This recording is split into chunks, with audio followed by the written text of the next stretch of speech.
Have you ever stopped to wonder why life feels so heavy sometimes?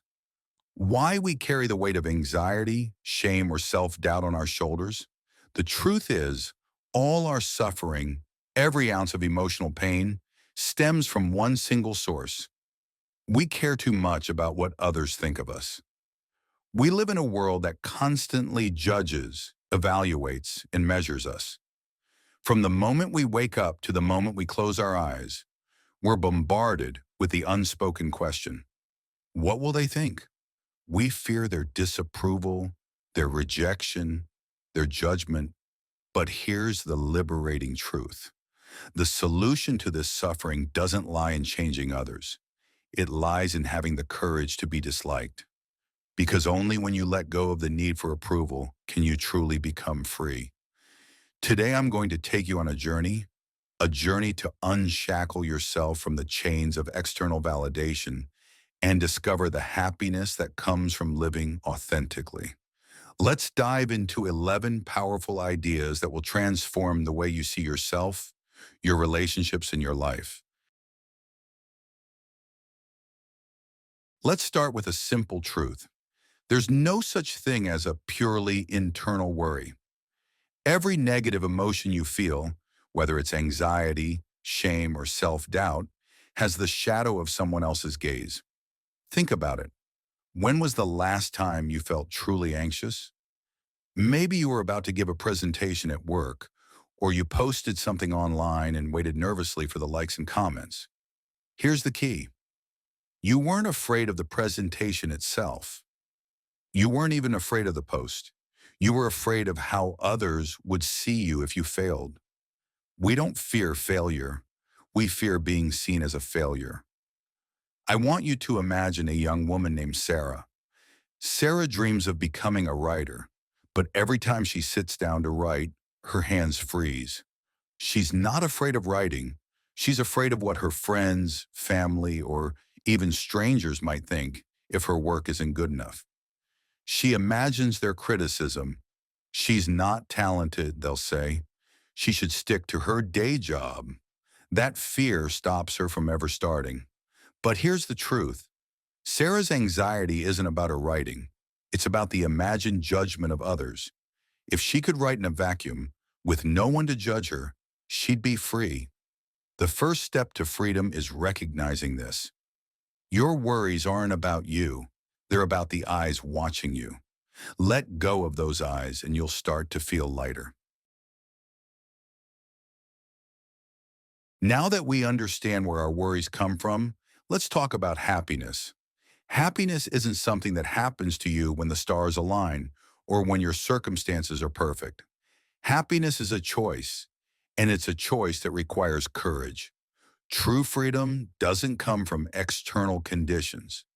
It comes from choosing to live authentically, even if that means being misunderstood, criticized, or disliked. Think about the people you admire most, those who seem unshakably confident, who live life on their own terms. Are they universally loved? Probably not, but they've made a choice. They've chosen to live true to themselves, regardless of what others think. Let me tell you about Mark, a man who spent years trying to please everyone, his parents, his boss, his friends. He worked a job he hated because it made his parents proud. He stayed silent in meetings because he didn't want to seem pushy. But one day, Mark hit a breaking point. He realized he wasn't living for himself. He was living for everyone else. So he made a bold choice. He quit his job, started his own small business, and began speaking his mind. Did everyone support him? Some called him reckless. Others called him selfish. But for the first time in years, Mark felt free. You don't lack confidence. What you lack is the courage to be disliked, the courage to live true to who you are. That's the choice that leads to happiness. Let's dive deeper into the psychology of our emotions. According to Alfred Adler, a renowned psychologist, emotions don't lead to actions. Instead, actions are driven by goals, and we create emotions to serve those goals. This might sound surprising, so let's break it down. Imagine you have a goal. You want to avoid failure. To protect that goal, your mind generates emotions like anxiety or fear. These emotions aren't random, they're strategic. They're tools your mind uses to keep you safe by stopping you from taking risks. Consider Emily, a talented musician who dreams of performing on stage. But every time she thinks about auditioning, she feels paralyzing fear. She tells herself, I'm just not ready. I'll embarrass myself. But according to Adler, Emily's fear isn't the cause of her inaction. It's the result of her goal. Her goal isn't to perform. It's to avoid the possibility of rejection. Her fear is a tool to keep her from pursuing that audition. Now imagine if Emily changed her goal. What if her goal became to share my music no matter the outcome? Suddenly, her fear would lose its power. She might still feel nervous, but that emotion would no longer stop her. It would push her to prepare better, to practice harder. Your emotions aren't your enemies, they're tools. The question is, what goal are they serving? Are they helping you grow or are they keeping you stuck? One of the biggest lies we tell ourselves is that we're prisoners of our past. We believe that our traumas, our failures, or our childhood experiences dictate who we are today. But here's the truth. You're not defined by what happened to you. You're defined by the meaning you give to those experiences. And you can change that meaning at any time. Let's meet James, a man who grew up in a dysfunctional family. His father was absent and his mother struggled with addiction. For years, James told himself, I'm broken because of my past. I'll never be successful or happy. But one day, James decided to rewrite his story. Instead of seeing his childhood as a source of pain, he saw it as a source of strength. He told himself, I survived that. I'm stronger than I thought. That shift in perspective changed everything. James went on to build a successful career and a loving family, not despite his past, but because of how he chose to interpret it. Your past is just a story, and you're the author. You can't change the events, but you can change the meaning you give them. What story are you telling yourself about your life? Is it holding you back, or is it propelling you forward? This idea might be hard to hear, but it's crucial. Many of us are choosing unhappiness, and we don't even realize it. Unhappiness isn't something that just happens to you. Often it's a strategy, a way to avoid something scarier. Let's go back to the goal-emotion connection we talked about earlier. Imagine someone who dreams of starting their own business, but never takes the leap. They tell themselves, I'm too afraid. What if I fail? On the surface, it looks like fear is stopping them. But in reality, their fear is a choice, a way to avoid the risk of failure. By staying unhappy in their current job, they're safe from the possibility of failing at their dream. Unhappy people often blame their circumstances. I can't be happy because of my boss, my finances, my past. But the truth is, they're avoiding an impossible goal, the approval of others. They're waiting for the world to say, you're good enough, before they allow themselves to be happy. But that approval will never come, not in the way they want. The path to happiness starts with this realization. You're not a victim of your unhappiness. You're choosing it. And if you can choose unhappiness, you can also choose happiness. Let's talk about the greatest trap of all, the need for approval.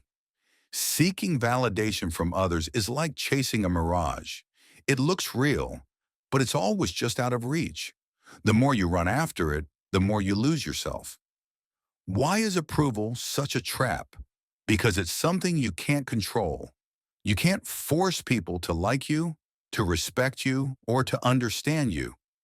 And yet, so many of us live our lives trying to meet other people's standards.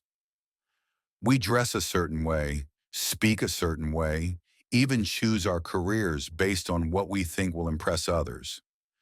But in doing so, we become puppets. Our strings pulled by the opinions of those around us. I want you to imagine a man named David. David spent years climbing the corporate ladder, not because he loved his job, but because he wanted to be seen as successful.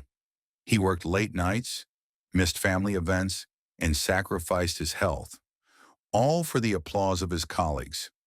But the more he achieved, the emptier he felt. Why? Because the approval he sought was never enough. There was always someone new to impress, always a higher bar to reach. The moment you stop seeking approval is the moment you reclaim your freedom. Stop living by someone else's yardstick. Start living by your own. Now let's talk about relationships. Many of us have been taught that love means sacrifice, that to be a good partner, friend, or family member, we need to give up our own needs for the sake of others. But here's the harsh truth.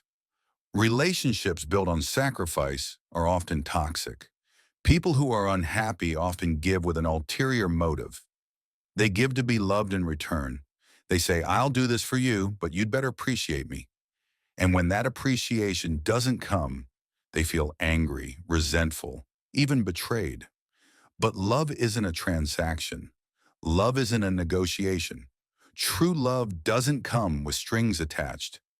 Think about Maria, a woman who spent years sacrificing for her partner. She gave up her hobbies, her friends, even her career to support him. But when he didn't show the gratitude she expected, she felt bitter. After all I've done for him, this is how he treats me, she thought. Maria didn't realize that her sacrifices weren't acts of love. They were acts of control. She was giving to get something in return, his approval.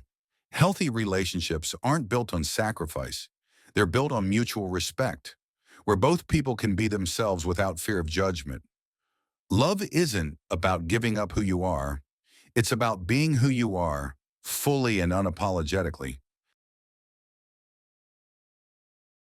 So if seeking approval is a trap, where does true happiness come from? It comes from contribution, not recognition. Happy people don't need a pat on the back. They don't live for the applause of others. They find joy in knowing they're making a difference in their own way according to their own values. When you contribute, whether it's through your work, your relationships, or your community, you tap into a deeper sense of purpose. And that purpose sets you free from the need to be recognized. Let me tell you about Anna, a teacher in a small village. Anna doesn't earn much, and her work often goes unnoticed. But every day she pours her heart into teaching her students. She doesn't do it for praise or awards. She does it because she believes in the impact she's making. And that belief fills her with a quiet, unshakable happiness. Contribution is the true meaning of life. It's not about what you get, it's about what you give.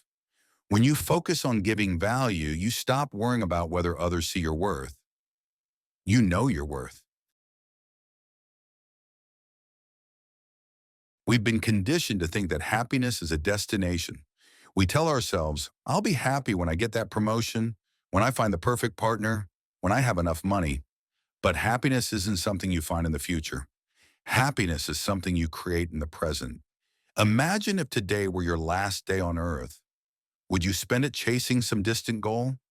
Or would you savor the moment you're in right now? The warmth of the sun on your skin, the sound of laughter, the taste of your morning coffee. These are the moments that matter. Happiness comes from knowing that every second you live has meaning. You don't need to achieve anything to be happy. You just need to be fully present in the life you're living right now. Take a moment to breathe, look around you.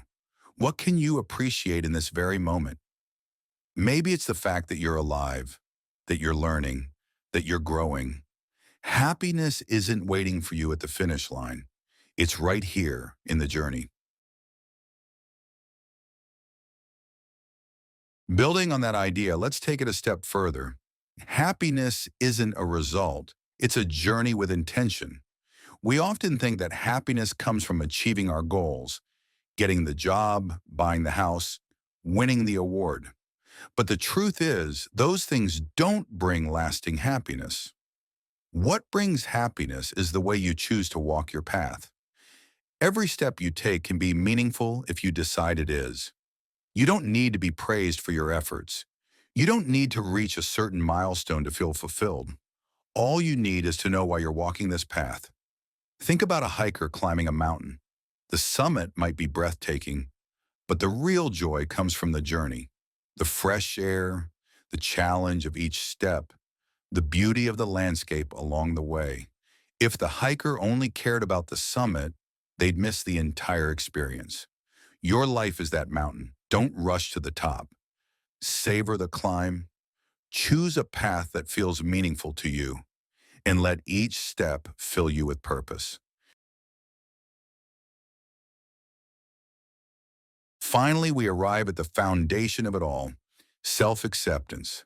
Everything we've talked about, the courage to be disliked, the freedom to live authentically, the happiness that comes from contribution, starts with one simple act: accepting yourself fully and unconditionally. You don't need to please everyone. You don't need to explain your emotions. You don't need to be understood by the world. All you need is to embrace who you are, flaws, quirks, dreams, and all. Self-acceptance is the key that unlocks everything else. When you accept yourself, you gain the freedom to act without fear. You build the confidence to connect with others authentically, and you find a happiness that doesn't depend on anyone or anything outside of you. Let me leave you with the story of Lisa, a woman who spent years hiding her true self. She pretended to be someone she wasn't, always agreeable, always perfect, because she feared rejection. But one day Lisa decided enough was enough. She started saying no. She started sharing her real opinions.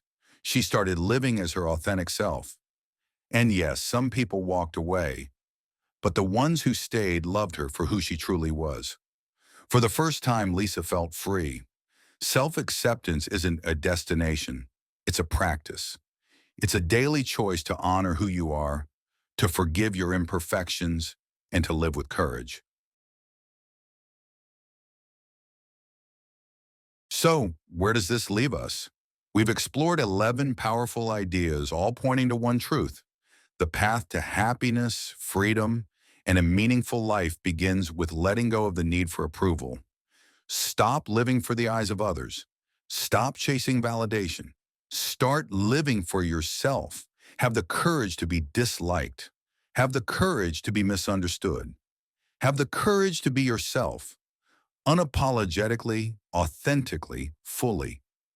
Because when you do, you'll discover a freedom you never thought possible. You'll find a happiness that doesn't depend on anyone else. And you'll live a life that feels vibrant, purposeful, and true. I want to leave you with a question. What would your life look like if you stopped caring what others think? What dreams would you chase? What risks would you take? What kind of person would you become? The answers are waiting for you on the other side of courage. Take the first step today. Choose yourself. Choose freedom. Choose happiness. Thank you for joining me on this journey. If this message resonated with you, subscribe to our channel for more stories and insights on living a life of purpose and authenticity. Let's walk this path together.